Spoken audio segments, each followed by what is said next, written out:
26, I think, and I'm just getting ready for my final session of this present cohort of Safe to Be Me, as I'm getting ready to start the new session in a month, or actually no, just a few weeks, new cohort. I'm getting ready for our closing ceremony, and that means, I have my candle ready, and I asked to bring something meaningful, something from our altar, and I brought this. It's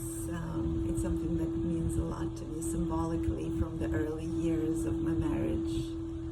and each of my daughters has a smaller version of this, and because it took me so long to get pregnant, there was so much suffering that had come out of that experience, and this queen that my husband bought for me just has a lot of meaning, and I'm going to share why. It actually represents a kind of love that we shared in the beginning of our relationship that sustained me during the years where there was a lot of fear and disconnect. I consider myself lucky that in those moments I was able to tap into those memories, because the thing is, what I'm learning is that we can be connected to people through our heart,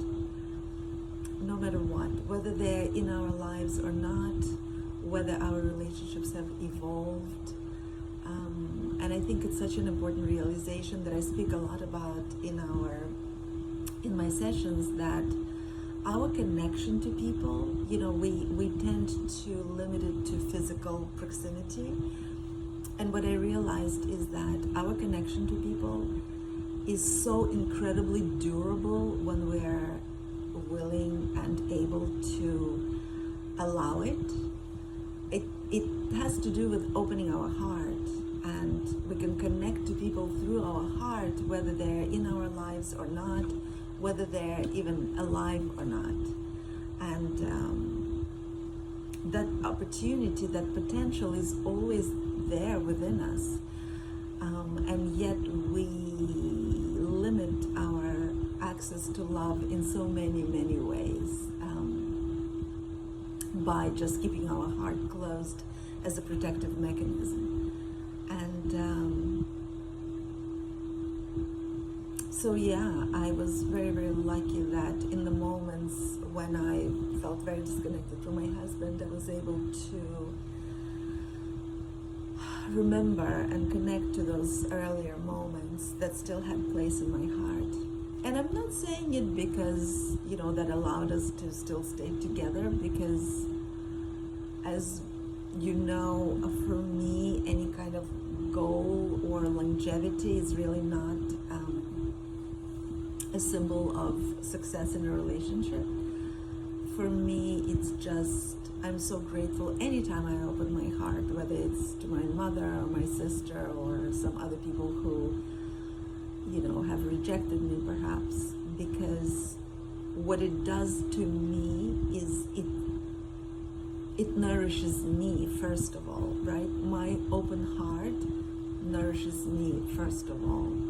and I am the one who is, the biggest beneficiary of my own open heart, because it feels good, it nourishes me, it keeps my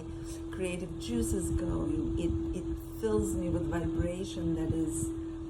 good and healthy, and it sort of magnetizes all the other good things to me as well.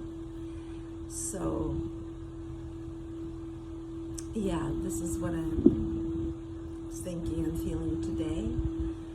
and